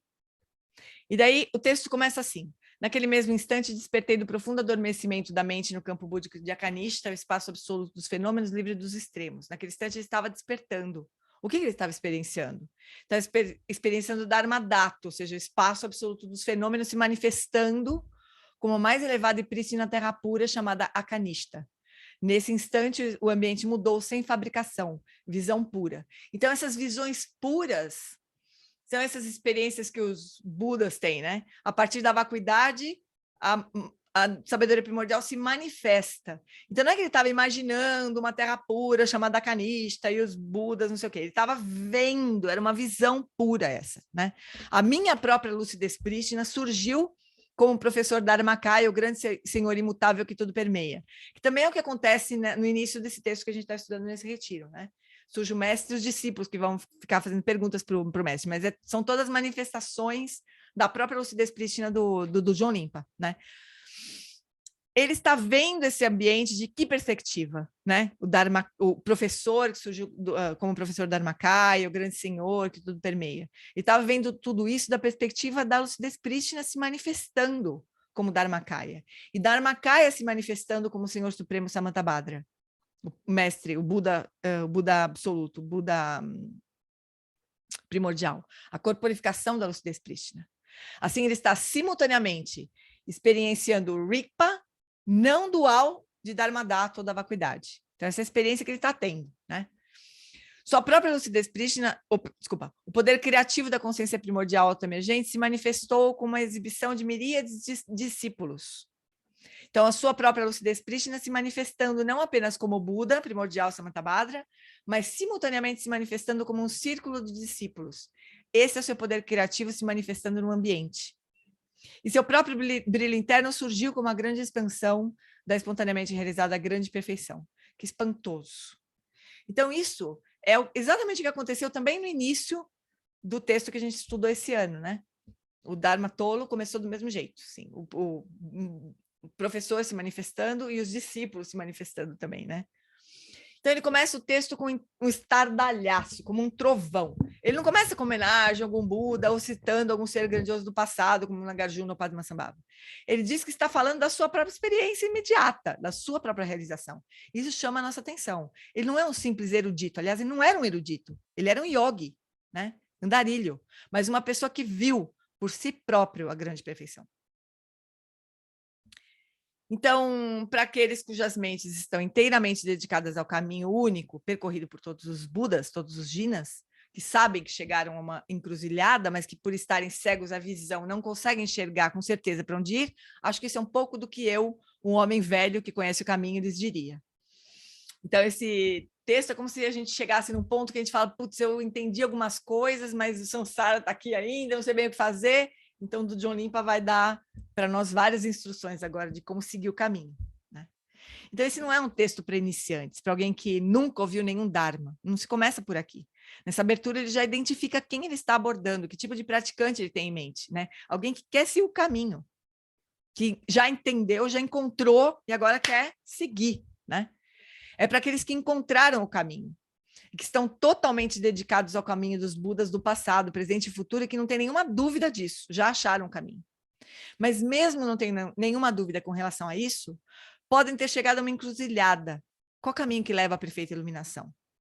Se você está nessa situação, ele se identifica como um velho perto do fim da vida, no fim do século XIX, que pode compartilhar um pouco do que ele tem. Existem muitos professores autênticos e muitos caminhos autênticos no contexto do Dharma, do Buda.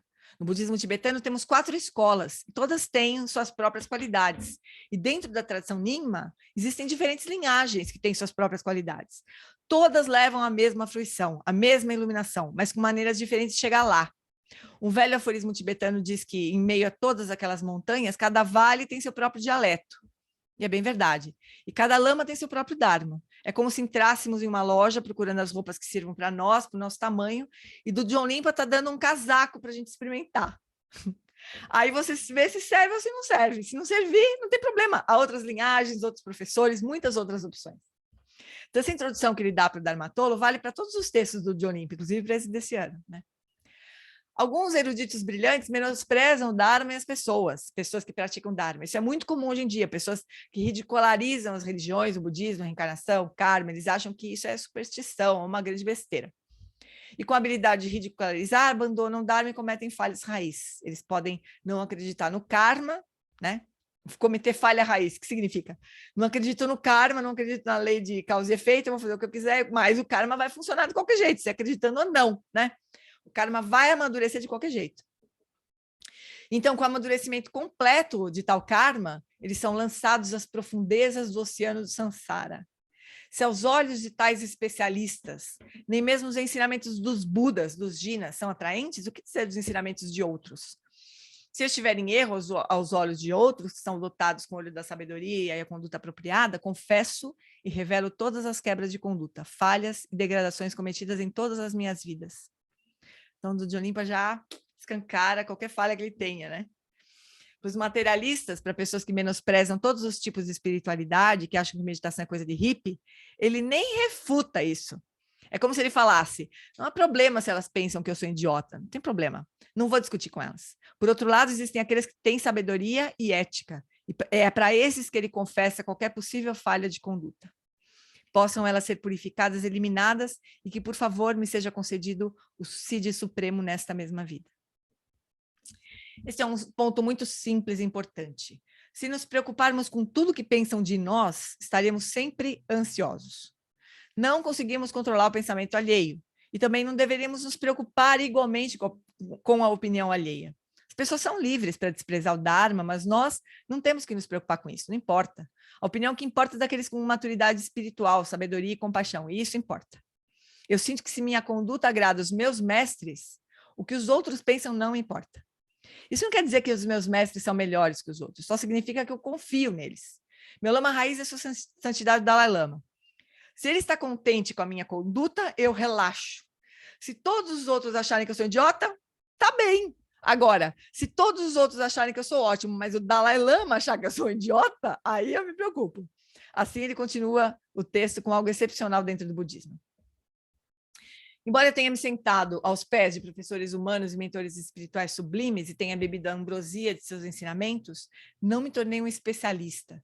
Apesar disso, algumas vezes este tolo, ele mesmo, né, ele se chamava de tolo, assim, se engajou em meditações estúpidas fabricadas por ele mesmo, com base em visões ilusórias, em sonhos, nos quais outros me deram instruções diretas, entreguei-me à investigação e análise e tentei muito praticar. Entretanto, como não encontrei um guru para me conduzir no caminho, desenvolvi uma sensação crescente de elevada autoestima, orgulho e arrogância. Ele diz em outro lugar que nesta vida não teve nenhum guru humano. Se você ler sua autobiografia, que foi muito bem traduzida com o título de Clear Mirror, verá que desde pequeno, quase um bebê, ele tinha visões claras de Padmasambhava e de Ash Sogyal. Enquanto ele crescia, também viu outros seres iluminados do passado, dentre eles o Vajra nascido do lago, que era o principal, seu guru raiz.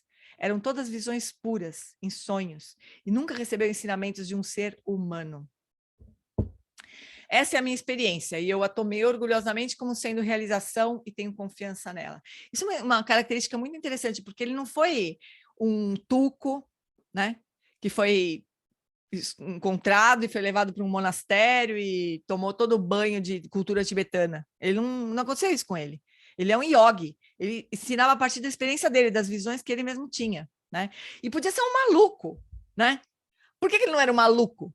Porque 13 dos discípulos dele atingiram o corpo de arco-íris, né? Então o Lama fala isso, que até os 20 e poucos anos, 30 anos, ninguém nem sabia quem era do John Limpa.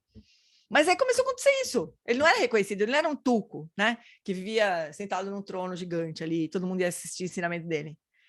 Ninguém sabia quem ele era, mas daqui a pouco os discípulos dele começaram a atingir corpo de arco-íris. Aí começavam a falar, mas o que é esse cara que está dando ensinamento para essas pessoas, né?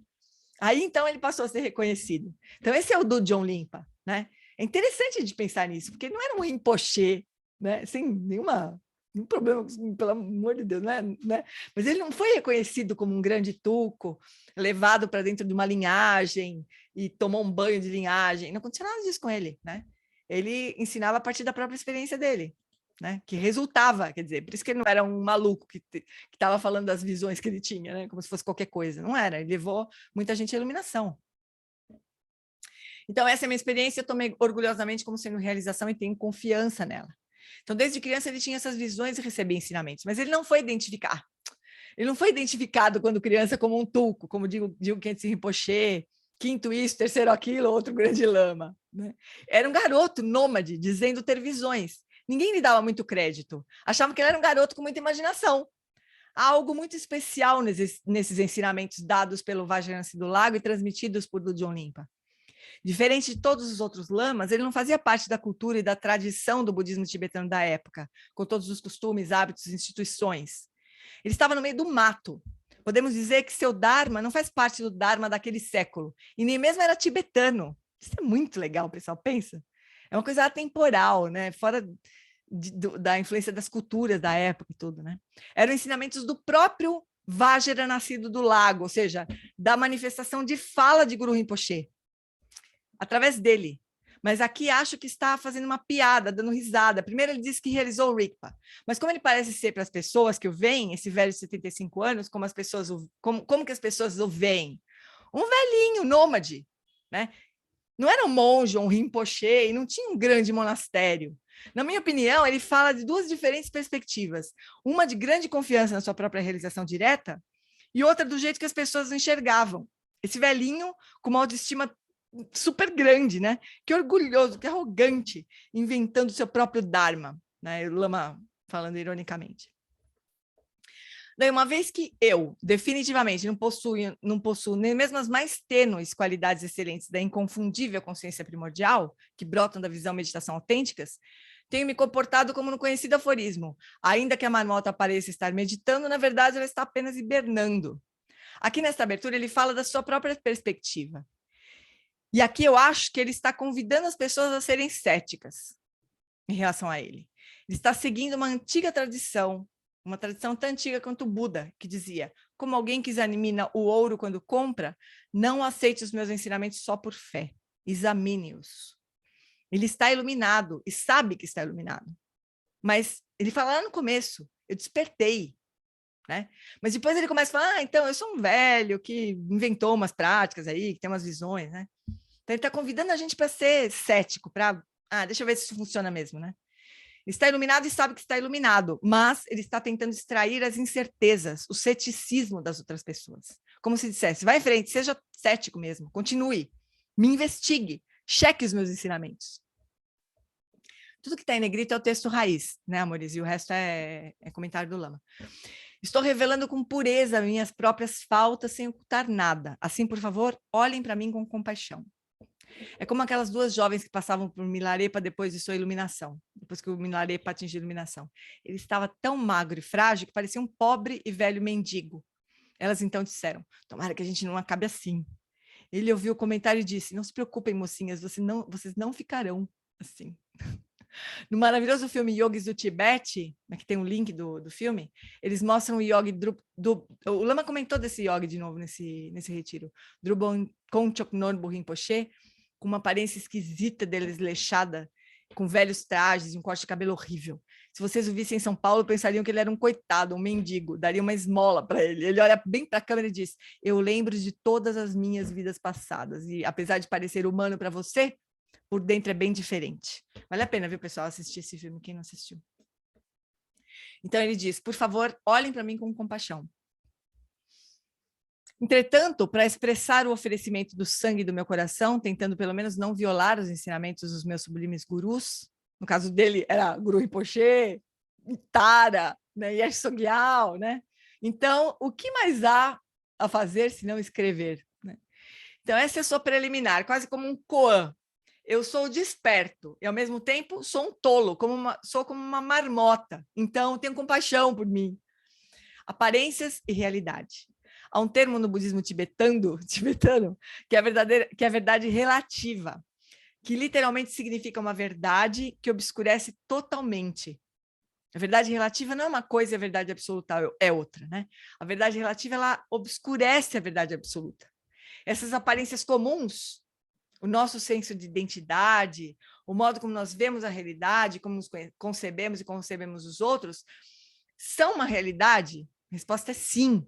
Mas essa verdade relativa obscurece uma realidade mais profunda. Então, o velho de aparência esquisita do século XIX, externamente, ele convida a isso, essa aparência externa. E é uma realidade. Talvez ela se parecesse com Drubon Rinpoche, esse do Yogis do Tibete. Mas essa realidade, que é uma realidade, obscurece uma verdade mais profunda. E essa é a que ele expressa primeiro.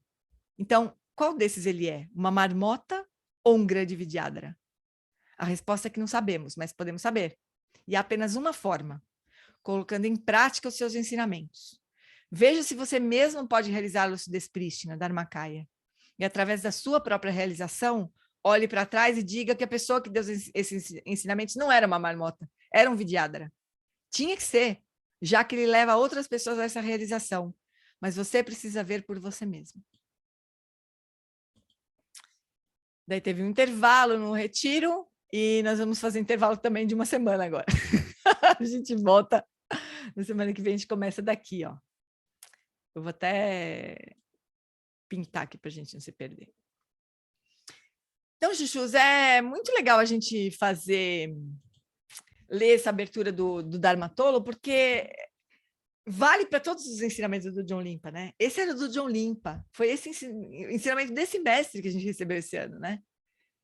Que é extraordinário, assim, que era um yogi andarilho, né? Que recebia ensinamento direto do Guru Rinpoche, começou a transmitir e as pessoas começaram a se atingir a iluminação, né? E esse é o único jeito de a gente saber se um mestre é um mestre verdadeiro ou não, né? Acho que o Shagdu Rinpoche também falava isso, né? Hoje, você acha que a gente viu tanto esse texto, né? Estudou tanto isso, mas agora, por isso que sempre vale a pena ver de novo, de novo e de novo, né? Você acha que na hora que ele fala assim, mas me olhem com compaixão, ele está querendo só acessar a nossa compaixão, né? Claro. Ele não está pedindo súplicas. Ele está querendo derrubar as barreiras, né, para a gente poder acessar o ensinamento que ele está prestes a dar. Acessar o ensinamento que ele está dando. Não é assim, olha, né? Olhe para mim, eu sou isso, eu sou desperto, isso, mas também sou um velho tolo. Me olhem com compaixão. Na hora que ele diz isso, ele só está dando a oportunidade para a gente, né? Lana, você lembra a palhaçada que o Lama fez essa hora lá no retiro? Ele ficou falando como um caipira. Eu ele falava lembro. assim, que quando ele lê esse texto, né, quando ele lê o Dharmatolo, no comecinho, ele pensa no do John Limpa como um caipirão, assim. E ele imitou um caipira, eu imitei também, foi uma palhaçada geral. Assim, porque ele queria dizer isso, né, que para a gente ir além das aparências. Ele está convidando a gente para ir além das aparências, né? E se a gente tiver a sensação de que aquele é um velhinho, um maluco, que tem umas visões, não sei o quê, ele está pedindo para a gente ir além disso, né? Para a gente não levantar as nossas defesas, atacar, né? Para ver ele com compaixão e além dessas aparências e receber esses ensinamentos que vão nos libertar do samsara, né? Simplesmente. Oi, Alessia. Eu me lembro com muita emoção, uma vez que o Lama Padma Santen veio aqui em Belo Horizonte.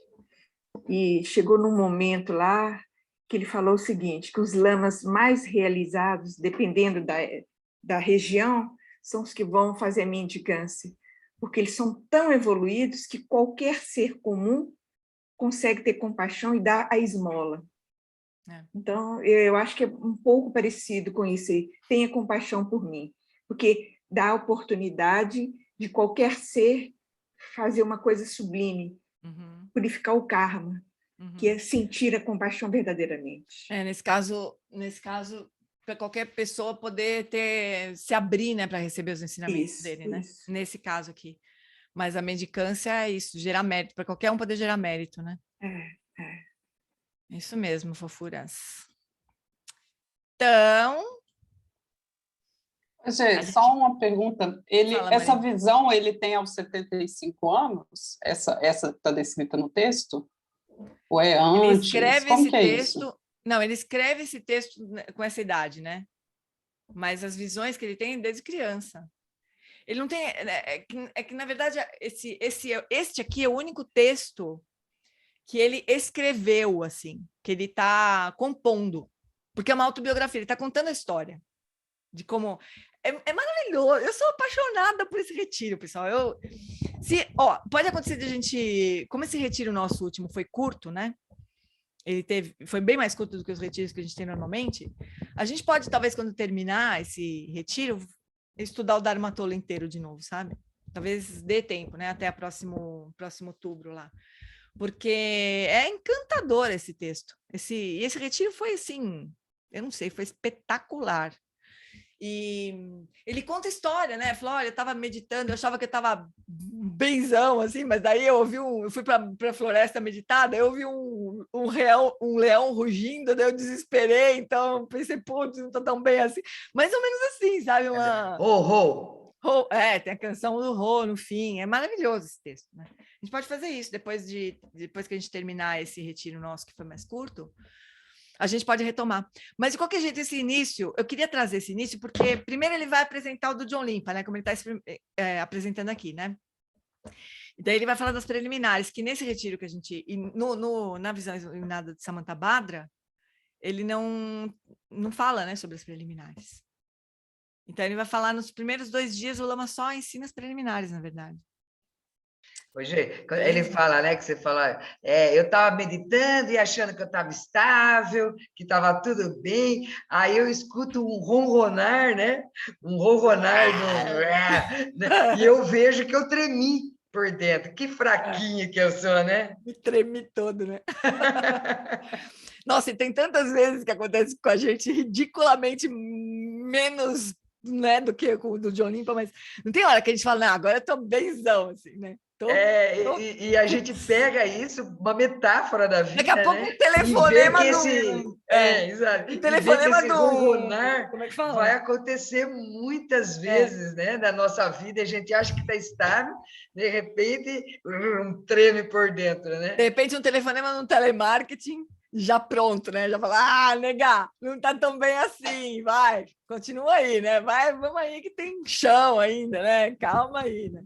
É maravilhoso, maravilhoso, maravilhoso. Então a gente volta a estudar. Ou então um oi, sumida, e aí envereda por outros caminhos. A pessoa já se defende, né? É isso aí, fofuras. Maravilhoso mesmo. Vamos... a gente tem... Olha, na verdade, a gente tem bastante tempo para estudar o Dharma Tola, sabe? Porque a segunda...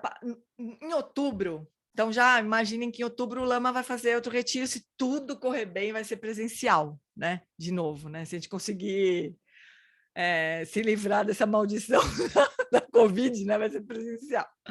Mas, na pior das hipóteses, o que não é nem um pouco ruim, né? Nós vamos ter o Lama falando só com a gente pelo Zoom, né?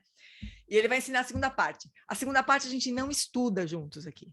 Porque o risco de a gente se atrapalhar em vez de se ajudar é muito grande, né? Então, a gente não vai estudar juntos a segunda parte. Como a gente não estudou a segunda parte do último retiro do Vajra Cortante. A gente não estudou a segunda parte juntos, né? Porque é tão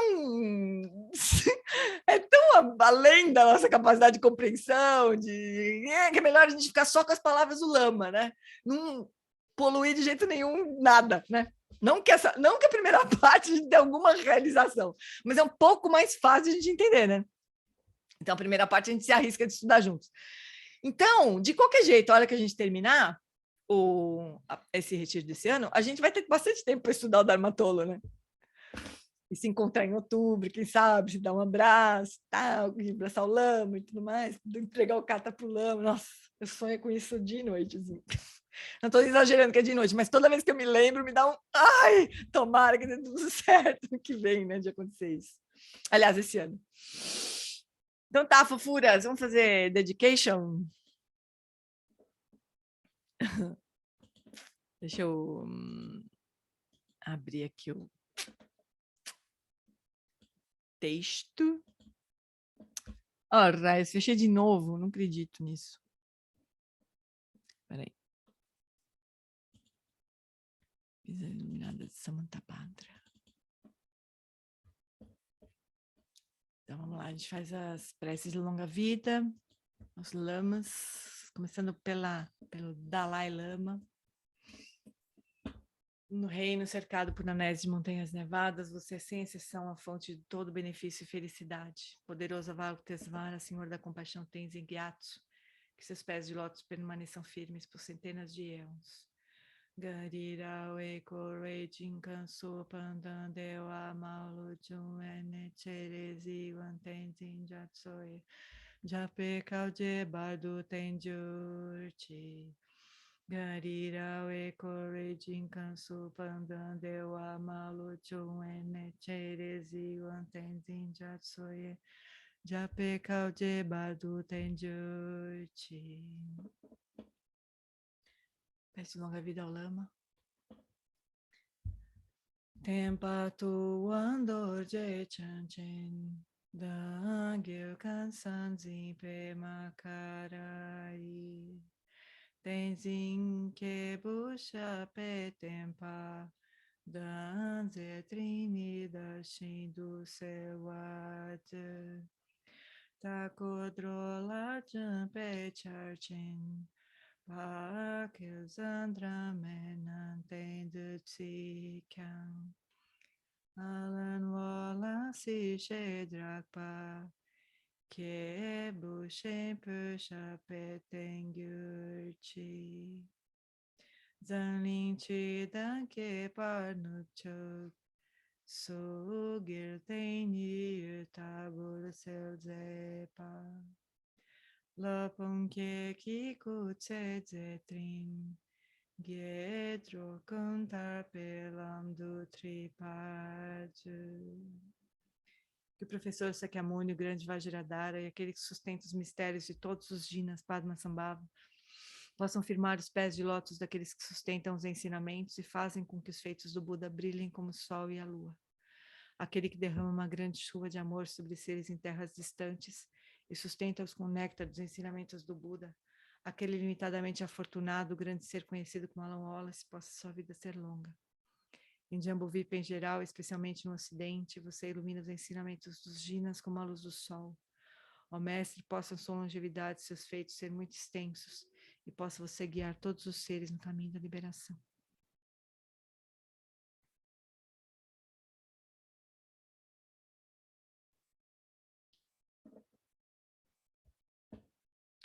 A extensiva tradição da transmissão de Padmasambhava é a escola da tradução antiga da grande perfeição. Do John Limpa é o sustentáculo desses ensinamentos da essência definitiva. Que seus profundos termos possam ser preservados pelo estudo e pela prática, para que não diminuam até o final da existência condicionada. Que a extensiva tradição do grande ordem se estenda como espaço, e o esplendor dos tesouros espirituais, que são sua atividade iluminada, brilhe pelas 10 direções. Que os sinais da virtude irradiem-se até preencher os cantos longínquos da terra e os ensinamentos durem e floresçam. Emarro. Amitabha, magnífico Buda da luz infinita, com grandioso Senhor compassivo Avalokitesvara à sua direita e Vajrapani à sua esquerda, cercado por uma assembleia de incontáveis Budas Bodhisattvas, nesse local maravilhoso de infinita alegria e felicidade, que é o reino celestial de Sukhavati, paraíso da bem-aventurança. Quando chegar minha hora de partir desta vida, possa eu seguir para lá, sem qualquer outro renascimento intermediário, e ao renascer nesse lugar, possa eu ver Amitabha face a face. Que esta minha fervorosa prece de aspiração possa ser abençoada pelos Budas Bodhisattvas das 10 direções, para que possa ser atendida sem o mais sutil obstáculo. Teyata Panchendriya Vada Bodha Esoha.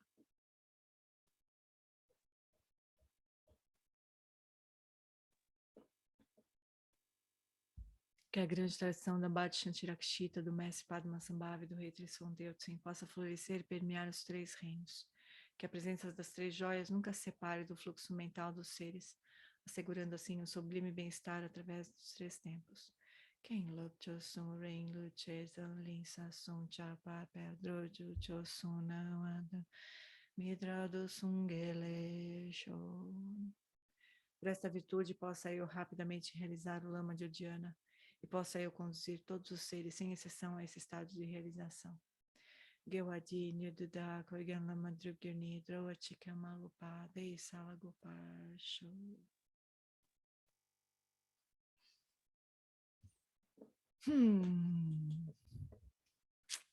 É isso, fofuras. Boa semana para vocês.